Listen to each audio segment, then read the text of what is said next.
தமிழ் கழுகு.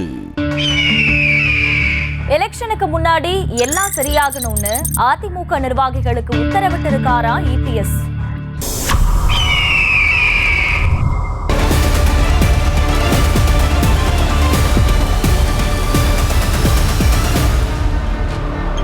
தமிழக சட்டமன்ற தேர்தலுக்கு இன்னும் ஒரு வருஷம் இருக்கிற நிலையில மாவட்ட நிர்வாகிகளோட வீடியோ கான்பரன்ஸ் மூலமா பேசின அதிமுக பொதுச் செயலாளர் எடப்பாடி பழனிசாமி, நம்ம கட்சியில கொஞ்சம் தொய்வு இருக்கு, அதனால பிரச்சனை எல்லாத்தையும் சரி செய்யணும். பாக முகவர்கள் கூட்டத்தை நடத்தி எத்தனை பேர் நம்ம கட்சிக்கு ஓட்டு போடுவாங்க, எத்தனை பேர் நடுநிலையா இருக்கிறவங்கன்னு எல்லா பட்டியலும் பிங்கர் டிப்ல இருக்கணும்னு உத்தரவிட்டிருக்காராம். அது மட்டும் இல்லாம சென்னையில தனி குழு ஒண்ணு உருவாக்கி ஒவ்வொரு மாவட்டத்தையும் கண்காணிக்க உத்தரவிட்டிருக்காராம் இபிஎஸ். குறிப்பா தென் மாவட்ட நிர்வாகிகள் கிட்டையும் போன முறை தோல்வி அடைஞ்ச இடங்கள்லயும் பணிகள் முழு வேகத்துல இருக்கணும்னு சொல்லியிருக்காராம். சட்டமன்ற சர்ச்சையில சிக்கின எம்எல்ஏ வேல்முருகன் மேல இயற்கை வளங்களை ஆக்கிரமிச்ச பிரச்சனை ஒண்ணு திரும்ப லைம்லைட்டுக்கு வரப்போதான்.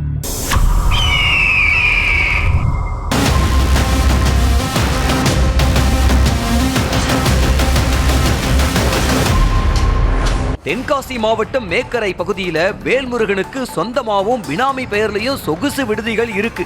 இயற்கை வளங்களை அழிச்சு அருவிகளா மாத்தி பார் வசதி மற்றும் நீச்சல் குளம் உள்ளிட்ட வசதிகள் உள்ள உல்லாச விடுதி கட்டி வச்சிருக்காராம். ஏற்கனவே தென்காசி மாவட்ட ஆட்சியரா இருந்த ஆகாஷ் மற்றும் மாவட்ட எஸ்பி கிருஷ்ணராஜ் தனியார் அருவிகளை அகற்ற நடவடிக்கை எடுத்தாங்க. இதுக்கு நல்ல வரவேற்பும் இருந்த நிலையில வேல்முருகன் மாவட்ட ஆட்சியரை பணி செய்ய விடாம தடுத்து பல வழிகள்ல இன்னல்களை கொடுத்தாராம். மாவட்ட ஆட்சியர் மாறுதல்ல போன உடனே இருந்த பிரச்சனைகள் எல்லாத்தையும் நீக்கி மறுபடியும் வியாபாரம் சூடுபிடிக்க ஆரம்பிச்சிருச்சான்.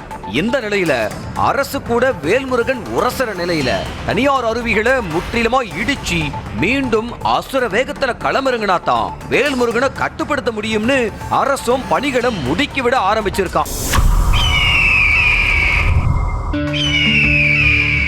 விழுப்புரம் மாவட்டம் அதிமுகல சிவி சண்முகம் கட்டுப்பாட்டுல நிர்வாகிகள் இருக்கிறது தான் தோல்விக்கு காரணம்னு புலம்புறாங்களாம் ரத்தத்தின் ரத்தங்கள்.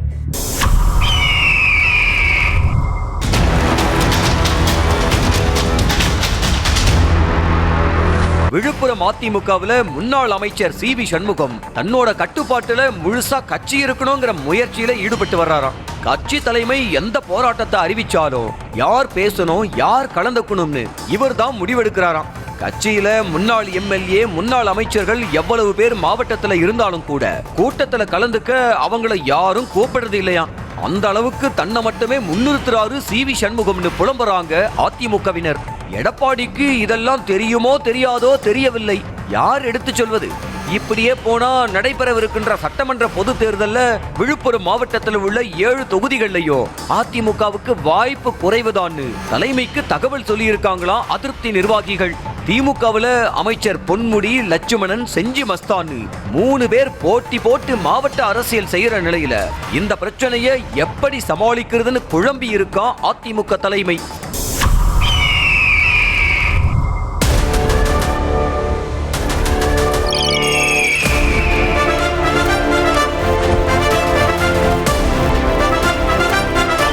நியூஸ் தமிழ் கழுகு.